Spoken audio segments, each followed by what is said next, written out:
Let's go over to, this will take about 10 minutes, I'll just reel off his jobs. He is a columnist on The Sun, The Sunday Times and The Spectator, as well as a excellent presenter on Times Radio, Saturday morning, 10 until 1 p.m. That's his jobs covered.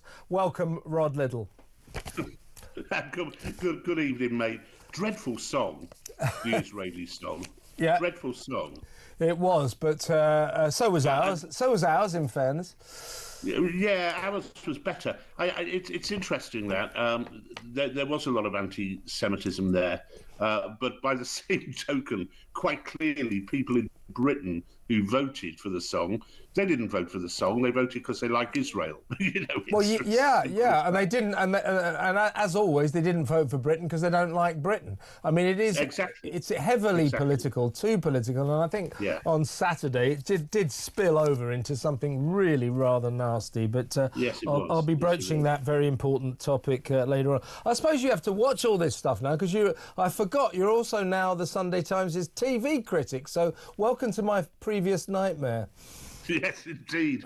Do you know, I'd watched no TV whatsoever for about 20 years, and now I find myself knowing the names of all the presenters on Bargain Hunt. Tell me about it. It's soul-rotting. Yeah. That's what it is. When I was doing it, right, I did it for 12 years, and we once did a focus group of readers, and they all turned out. And it turned up that the average Sunday Mirror reader watched, and I thought, my God, I'm watching 26 hours of television every week. Turned out the average Sunday Mirror reader watched 35 hours of television a week. So I was just a mere amateur. But when I used to go to fashionable dinner parties, among the upper middle class, the media echelons, I would sit there and they'd all be talking about important political innovations and what's gone on this week. And I'd have to sit there saying, yeah, but did you see what happened on EastEnders? I mean, Phil Mitchell's really done it now. You know, it was my only topic of conversation. So but it's important. It's what I often say. My great mate Ali Ross is the Sun's television correspondent, and I still believe that is probably the most important job in Fleet Street. Yeah, writing about the television for the Sun. You know, it is, and he does a great job, and so do you, by the way. But as I say, welcome to my former nightmare.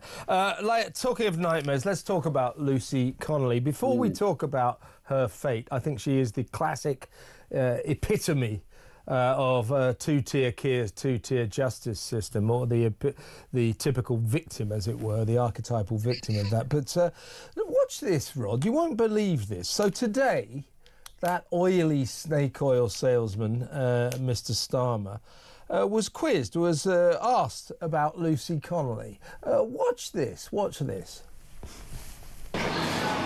I'm not across the details of the particular case, but let me give you the principles that I would apply. Firstly, I'm strongly in favour of free speech. We've had free speech in this country for a very, very long time, and we protect it fiercely.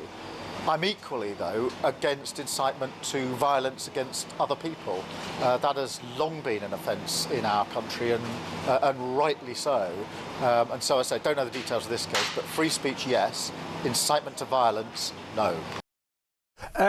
Rod, look, I'm not going to beat about the bush here. When he says he doesn't know the details of this case... It's a lie. It's a lie. He's lying. He's absolutely lying. It's all over the papers. It's all anyone is talking about. And it's a massive issue for him. This is the woman that got 31 months for posting some hurty words on Twitter. She shouldn't be in jail at all, but certainly not for 31 months. Her appeal failed, and then he goes off into some spiel about how important freedom of speech is to him. As long as Lucy Connelly's in jail, it is clear that he is not a supporter of freedom of speech. He's an enemy of freedom of speech. Well, except that it's not him who's done the sentencing. I mean, he may well have done under a previous guise as GPP, but I think what it does is it underlines the real problem we have with our judiciary. And you know, Kev, I've been banging on about this for ages, that it's not the European Court of Human Rights that's the problem in getting rid of asylum seekers. It's the bloody lawyers. Yeah. It's the judiciary. Yes. And the same thing applies here. You know, my suspicion is Keir Starmer would have been a bit happier if she had had her appeal upheld. Yeah, that's an interesting point, yeah. I suspect he would. It doesn't excuse him from a barefaced lie to the public like that, of course. But I suspect he would. But we have a judiciary which is in the grip of a progressivism and wokeness, which makes it it's not even a two-tier society, it's about a five-tier society. that you have judges who, when some middle-class twit, and there's a superfluous W in there, when one of those people glues themselves to the M25 and stops people going to work or getting to hospital appointments, says, well, I so admire your dedication to your cause. So you get that. You then get the oiks, of course, the hoi polloi, the scum who rioted last summer, and they all get banged up, much as did, in Victorian times, the working class always copped it. So it's about five tiers. And it's not, I don't think, it's something which Starmer can do something about in the long term. He can say, look, I think our judicial system has gone too far. We first need to stop these tribunals where asylum seekers are always allowed to remain in the country, no matter what they've done, and no matter what country they come from. So we've got to root those people out, the people who supplement their incomes as lawyers by presiding over the same people they've been representing. I mean, it's an absurdity. It is. Apparently, Rod, that Lord Justice Holroyd, the judge who presided over Lucy Connelly's appeal, has got a long track record of, shall we say, somewhat woke decisions. Yeah, but that's the trouble they all have. And, you look back, it takes a lot to shift this. If you look back to the 70s, by and large, the judiciary was conservative. And quite right-wing conservative. You remember the various judges at the time, who would come down very heavily on left-wing protesters and they'd never heard of Gaza or EastEnders or anything like that. They lived in their own kind of weird ivory towers, nothing to do with the rest of the human race. And they, as you say, that's right. And they decided that someone as noble as Jeremy Thorpe couldn't possibly have had anything. And also, do you remember Lady Archer, Lord Archer's wife? Is she not fragrant? Is she not fragrant? Yeah. So I don't know. I can't smell her from here, mate. Yeah. Never mind what she reeks of. It looks like she's a wrong un to me. But no. But that's how it was It ended in the 80s, and gradually the judiciary's been taken over by the same people who've taken over our schools. I think the teachers are worst of it, frankly. But also, they were probably always there in social services. But the judiciary is really important because we've kind of become a juristocracy. These days, all important matters are decided by, public inquiries led by superannuated judges. Yes. And who deliberate and always come to a progressive view, because that is the way the judiciary is. Anyone who says that the law is pristine and above party politics is an idiot, because clearly in the case of this particular woman, Connolly, and clearly in all those cases with the asylum seekers, the law is deeply, deeply biased, Yeah, it is. When he talks about freedom of speech, I mean, you say, it wasn't Keir Starmer, of course, who sentenced Lucy Connelly.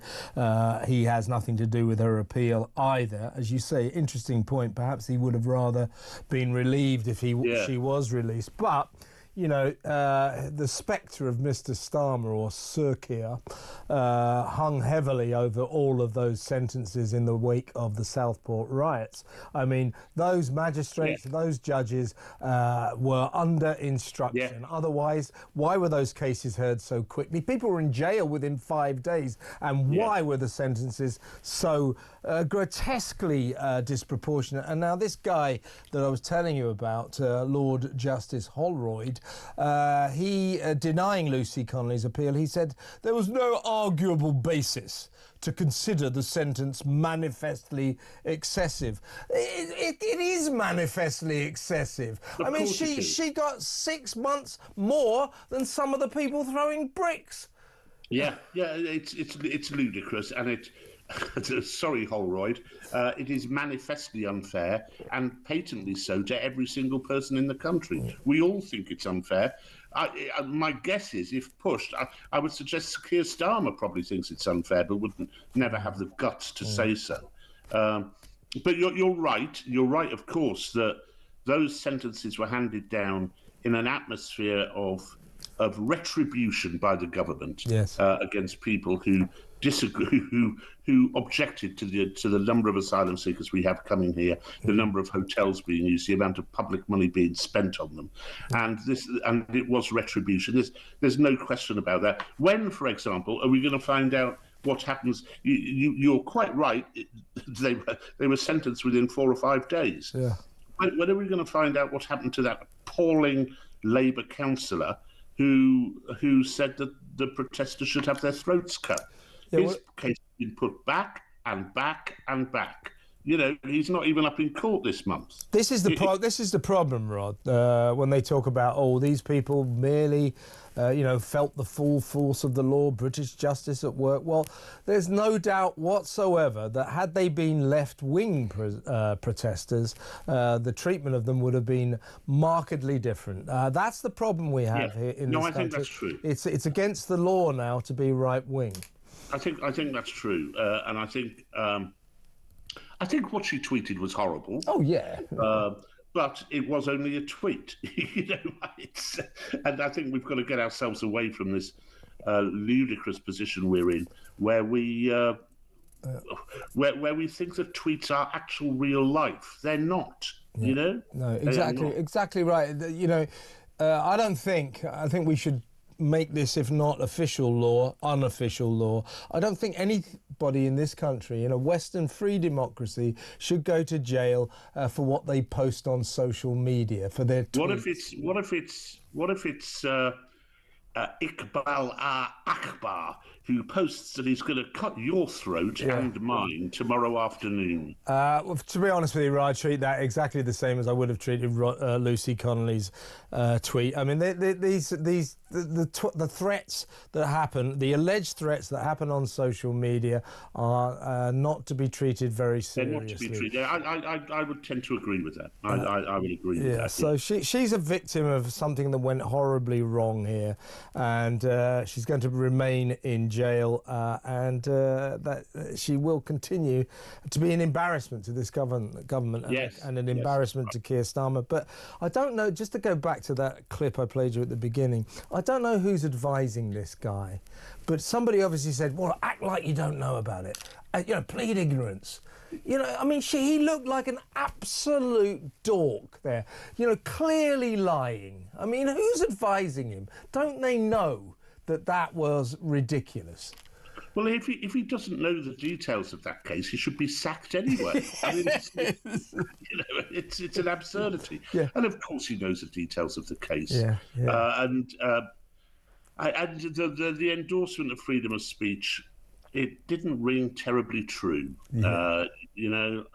I don't think Sir Keir Starmer does believe in freedom of speech, to be honest. Don't think any of these Labour lot do. They're socialists. They like controlling speech. They don't like free speech. Bridget Phillipson, that education secretary, that little class warrior, ball of class hatred, her first move was to axe the freedom of speech on campuses. Act. No, exactly. Yeah, exactly.